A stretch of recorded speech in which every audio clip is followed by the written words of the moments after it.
Hi, and thank you for joining us on this webinar. My name is Scott Uttenreither, and I manage the sales team at MMI. And joining me today is our guest panelist, David Boim. David is a consultant who's been working with technology companies for 35 years and is known throughout the channel as a change agent. Thank you very much, Scott. Good afternoon to everybody.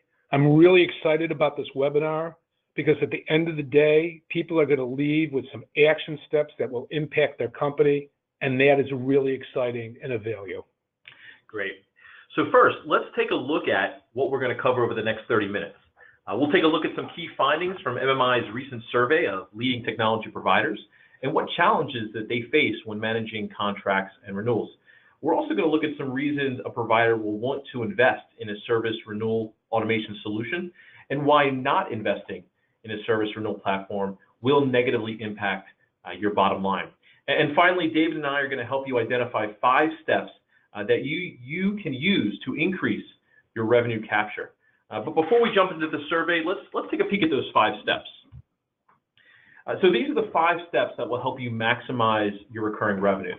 A customer-facing portal, and why it is important that you provide your customers with access to their information so they can make decisions early into the sales cycle. And Scott, this is going to be really important because one of the themes through this will be around digital transformation and adapting digital transformation. And basically, a customer-facing portal are the table stakes for you to participate in this revolution. Excellent. And data is king. So absolutely true. And what can you do to ensure your data is accurate and, more importantly, intelligent? And Scott, as we go into this, we'll talk about the importance of data and the impact that it has on not only how you manage your support contracts, but how you identify new sales opportunities to drive new revenues for your company. We'll also talk about automation and the importance of automating sales tasks and capturing key data points and how you can ensure you have the visibility into your key customer metrics and buying trends. And finally, integrated systems. We'll address why this is the end game and why unifying your systems will benefit your organization. It's important to note that we amassed these 5 steps from our survey. So Scott, if I may, as I look at these steps, it seems to me what you're really saying is that these companies that are on this call and companies that I work with every day need to be able to clean up their data so they can effectively transform their data into meaningful information. That one of the benefits is they'll be able to have a 360-degree view of their business, and by the way, share that information up and down the line. And these companies will reduce customer attrition, identify new sales opportunities, all while simplifying and streamlining a very complex business to reduce costs. So Scott, tell us a little bit about the survey. What are the details? Absolutely. So MMI surveyed leading technology providers, which included manufacturers, distributors, and resellers. And from this survey, we were able to glean some insight into some of the challenges that our industry faces. Now, keep in mind, David, that this survey was an in-depth and a detailed survey of relatively large providers, with, in fact, 85% of them having global channels. So to get started, of those that we surveyed, 52% do not believe they are meeting industry renewal rate standards, which is certainly eye-opening. I talk to so many organizations who struggle to actively manage renewals, so this is certainly not terribly shocking. Now, Scott, and I work with resellers and distributors all the time, and I'll give you some very specific examples as we get further into this presentation. But one of the things I want to point out is, what is that true standard? Because for some companies, they think, okay, I have a 95% or 90% renewal rate, so I must be doing really well. Some people below that, not quite sure where they stand. I'm going to challenge everybody on this call because I think it's much more than that. It's not just what is my renewal rate, but how have I used my support and contract business to go out and grow my revenue and acquire new customers. And I think most of us on the webinar would agree. Here's an interesting response, David. 43% of those surveyed are using manual processes to manage customer data and contract data. Now, this leads me to believe that many organizations are in fact limited by their own current systems, so whether that's homegrown or an out-of-the-box or even a best-of-breed product. Most systems are not built for handling service and contract data. Now, this manual intervention may include, for example, loading data into your CRM, manually creating reports, or even manually skimming Excel spreadsheets to identify opportunities. And Scott, I almost have to laugh because you cannot believe the number of companies that I go into and they are actually managing not just this part of their business, but almost every facet of their business through spreadsheets. And I'm talking about some pretty large companies. And they have disparate systems, so they're actually downloading data into different spreadsheets and manually comparing them. But I want to finish with this thought. If this was 1997, I might get this. But it's 2017. And as we get in here, we're going to talk about what are the impacts to my company by having a manual intervention on such an important revenue stream for these companies. And a remarkable response that we received is that 69% of these global technology providers are not, and let me repeat that, not leveraging their existing data to upsell or cross-sell services to their customer base. Now, as everyone on this call knows, it is far easier and less costly to generate business from the install base than a new logo.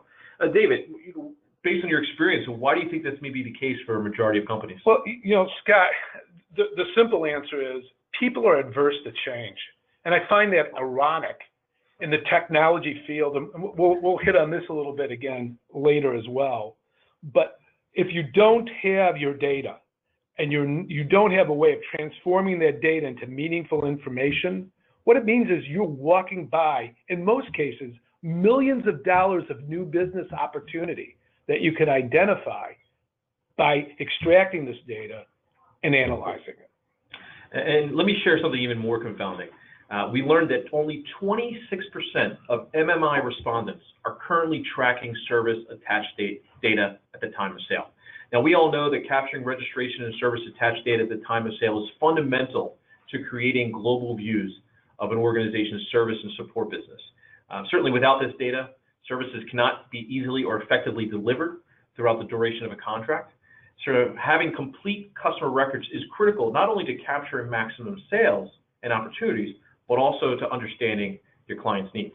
This also points out a dichotomy between the 43% of respondents rely on manual intervention and only 26% currently track service attached data. There's a disconnect there, which tells me that it's much closer to 75% of people are using manual intervention rather than 43%. And think of the headache that this really causes people every single day. When a system goes down, whether it's a server or storage or networking or software, whatever it might be, when it goes down, if you don't have service attached data there, you don't have that information. What is the type of service? What is the response rate for that? Am I really covered here? What does that mean? They're going to be calling their reseller, and the reseller is going to be calling the distributor. In some cases, the distributor is calling the OEM, trying to figure out whether a piece of equipment is covered or not. Think about the cost and the manual side of this, and by the way, and the propensity of mistakes. Oh, by the way, and some really ticked off customers. Yeah, and check this out. This actually corresponds with what you were just saying. Here's something that we were really excited to report. We learned that 59% of respondents are proactively sending out notifications, which is great, certainly a best practice. But of those, 63% are sending those notifications manually. This would certainly infer that resources are having to spend tremendous amounts of time manually reminding customers, perhaps through an email or a call, that they need to renew. These efforts are certainly time consuming. David, what are some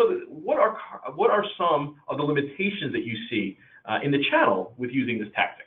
Well, first of all, it almost sounds like a rhetorical question because it's really obvious. The first is there's going to be a lot more mistakes, but it's more than that because these assets, you have people in procurement that need to get information. You have people that are the management that need that information. Your assets may be spread out nationally or internationally, or maybe in different facilities in the same city. So all those people need to be notified. So the chances of people missing out are great. But let's talk about what it really means.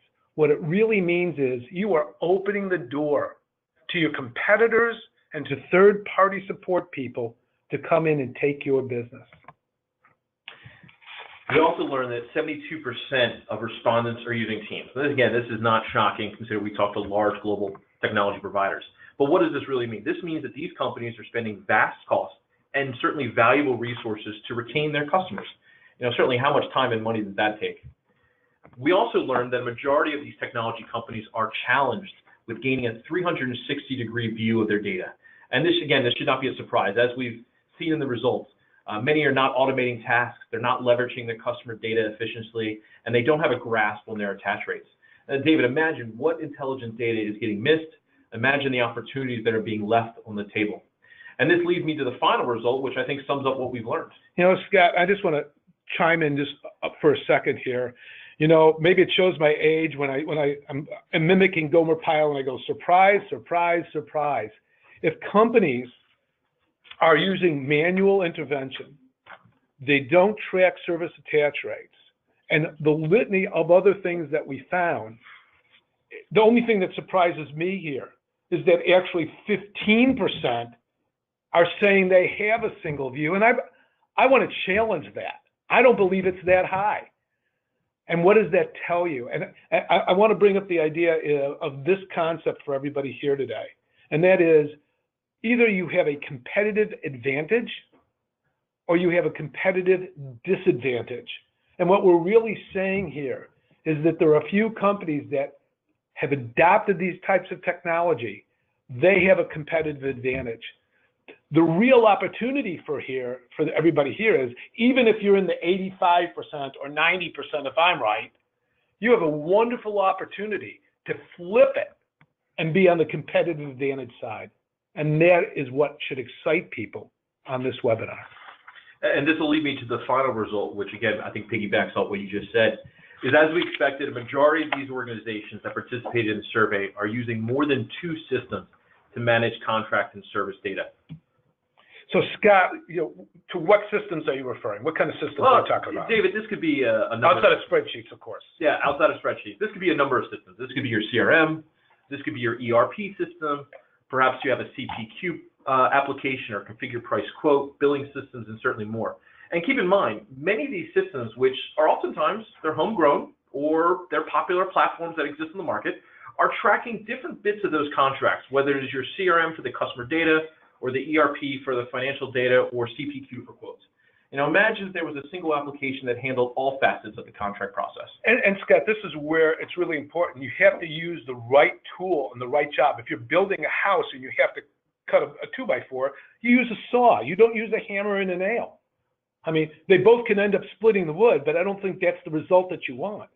And so what we're seeing here is we're seeing people bastardize systems like their CRM system, trying to manage their support system rather than having an automated support system that manages their business for them and then funnels the pertinent information into their CRM or into their financial system. And I think we're going to talk about that in a minute or two. So let's move on. Perfect. And those were certainly some interesting statistics that we learned.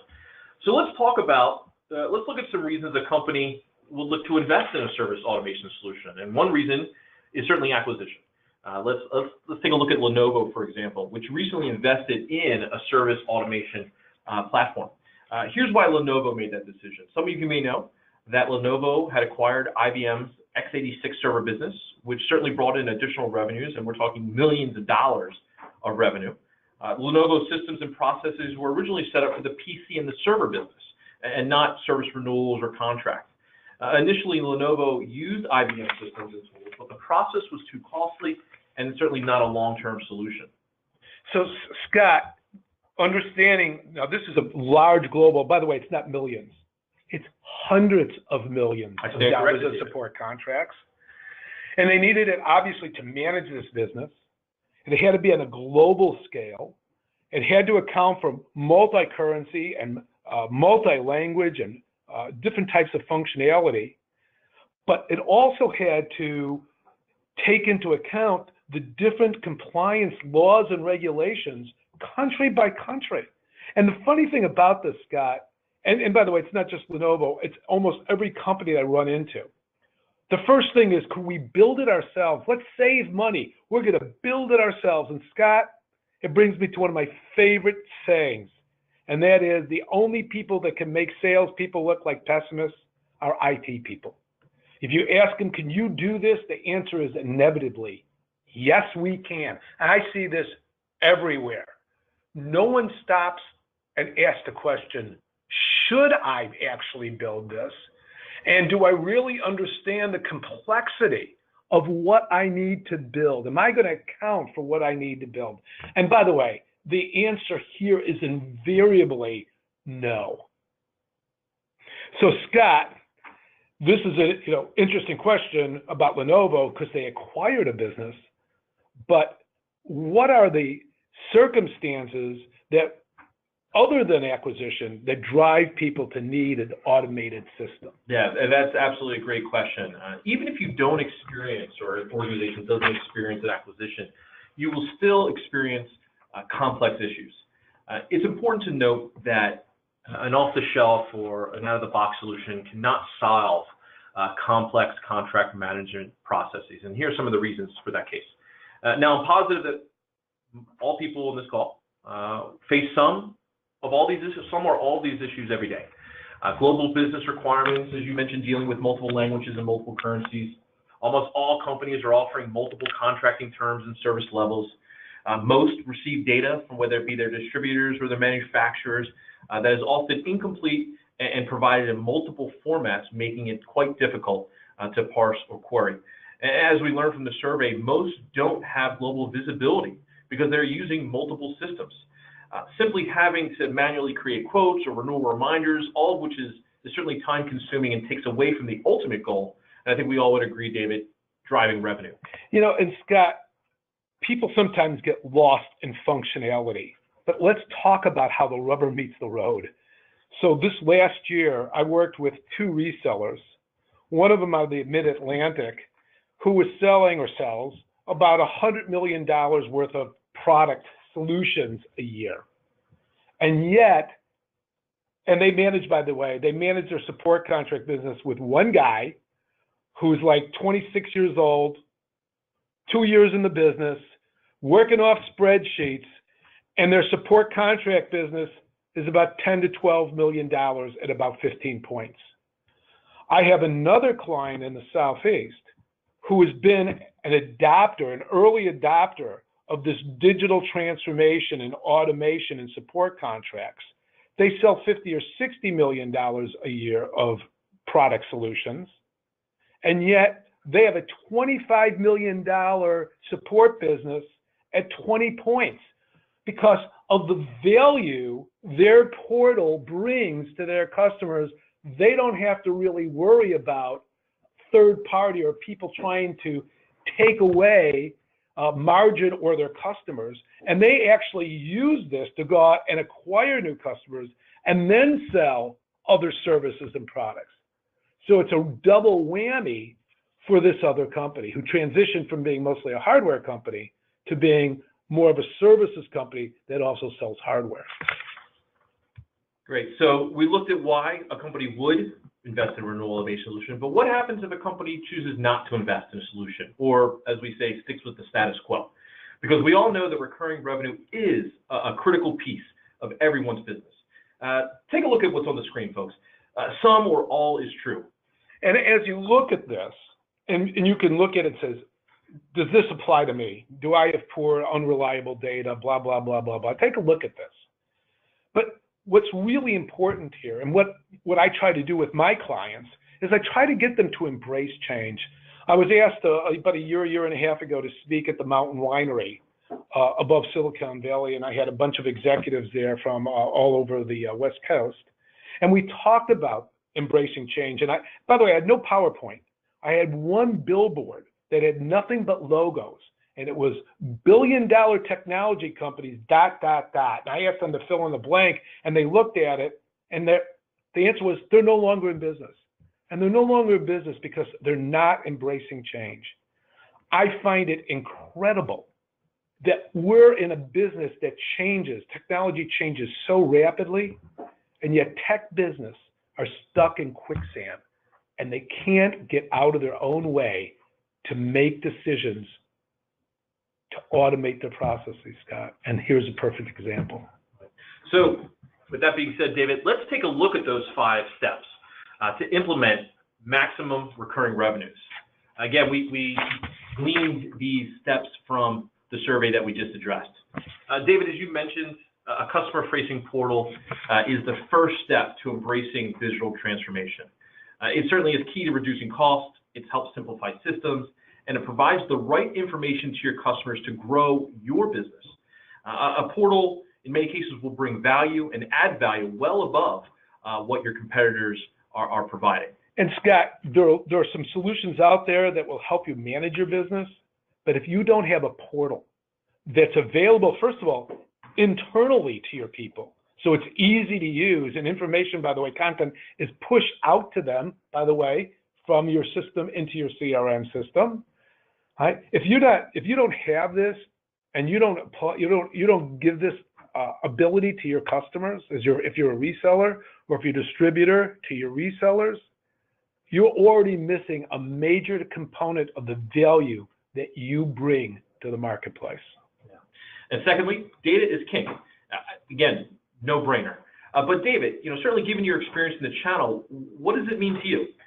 Well, first of all, I will tell you, a lot of the companies I work with, the first thing I need to do is go in there and help them get a handle on their own data, because it's really the keys to the kingdom. It's the key to the bank.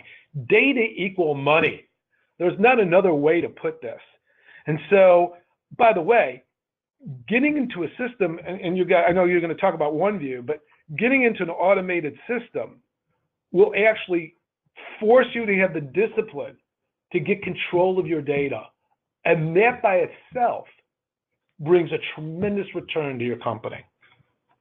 And third, I'm sure everyone on this call can sympathize with the manual processes and how cumbersome and costly it is, and why it's important to leverage automation. How would automating reports or downline notifications benefit an organization or even a sales team? What I hear often from my customers is that automation frees up time to market their services and get back to selling. It also prevents poaching by your competitors because you're touching your customers often and early into a sales cycle. A simple best practice is to proactively send out notifications 90 days before a contract or service expiration. Doing this will certainly increase your likelihood of recapturing the business, driving customer loyalty, and reducing attrition. And Scott, you just gave a litany of benefits, right? Not features, a litany of benefits of what's in it for you. But I'm going to really break it down. Henry Ford figured out in the early 1900s how to leverage automation. And yet we're in the tech field in 2017, and many companies I work with still can't figure this out. I'm not talking about just little companies. I'm talking about very large companies that have to throw a tremendous amount of manual resources at a problem that could be solved quickly. And I want to make one more point here. It's my experience that when companies invest in automation tools like this, they are going to see internal rates of return of around 300%. They're going to see payback in a year. This is not money down the drain. This is an investment that quickly brings a return on investment for my clients, and I'll put it that way. And number 4, another no-brainer, David, capturing registration and service attached data. And we talked about this multiple times. Certainly doing this will give an organization a 360-degree view of your service and support business, which is so critical to, again, embracing that digital transformation that you speak of. And the results are clear. You'll be able to produce accurate, detailed reports, enable sales organizations to better achieve the renewal rates, and really simplify the effort and processes around the labor and conditions of generating contracts. David, this is huge. This is a huge time and money saver. And finally, the key to service management is an integrated contract management, quoting, and billing system. David, this is the end game. An integrated platform with all of your key data in one system. This is what efficiency is all about. And Scott, I couldn't agree with you more, but I don't want to gloss over number 5, because number 5 is where the rubber meets the road. We're talking about an integrated contract management system that can do quoting and billing and flow to your financials and flow to your CRM. This is what, now you said efficiency is about. I'm going to put it another way. This is about how you drive dollars to the bottom line. And the folks on this call, you want to be heroes? Go out and start evangelizing the concept of embracing change and the digital transformation around the support business, because it's recurring revenue and it is the heartbeat of many of my clients. Great. And as we close out this webinar, let me just highlight that MMI's ONEview solution, SaaS platform, which simplifies complex contract management processes. And unlike most out-of-the-box or off-the-shelf solutions, ONEview will deliver the most value to the customers by streamlining complex processes, leading to greater revenue returns and increased market share. Again, the more complex you are, the more value you would receive from a tailored solution. Scott, before you move on to questions, I have one question for you. And that question is, if I'm somebody on this call or somebody else that you talk to, is there a way for them to find out what's the right solution for them? Yeah, absolutely. In fact, I would encourage everyone to take MMI's Complexity survey, which will give us and you insight into which direction makes the most sense, whether an out-of-the-box or off-the-shelf solution or a tailored application is the best direction to move in. In most cases, the unique processes and certainly the nuances of a company that a company employees require tailored solution. I'll make sure that we send out the link to everyone following this call. That's a great idea. Great, thank you so much, Scott and David. We do have a question from an attendee that says, what are some of the processes behind implementing an integrated contract management solution like the one you've been discussing? Yeah, I'll take that, David. Sure. And that's a great question, and thank you very much.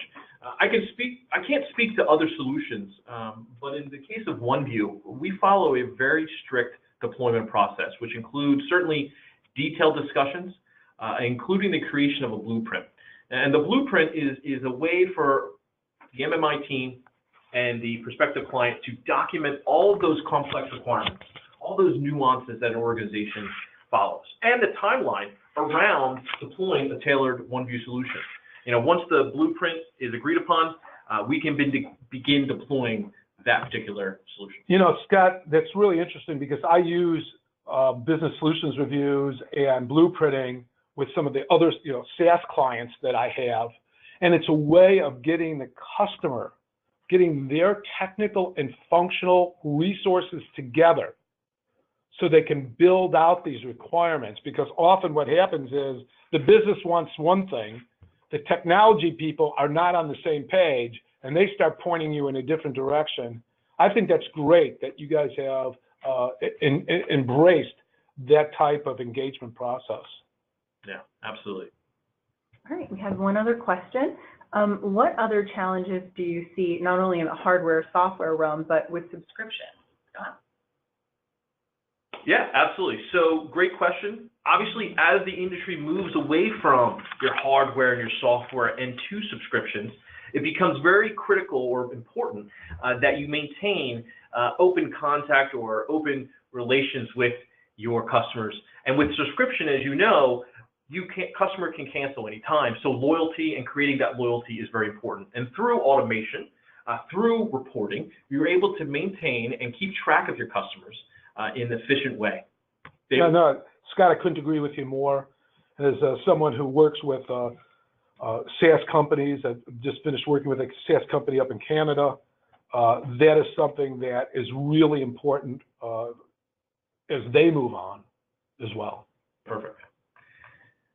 Well, again, great. Thanks again, everyone, for attending the webinar. And certainly, David, thank you. Thank you for sharing your insight and certainly your experience with us. For everyone on this call, we'll make sure that you get an email with the link to the complexity survey. And with any questions, please reach out. Thank you.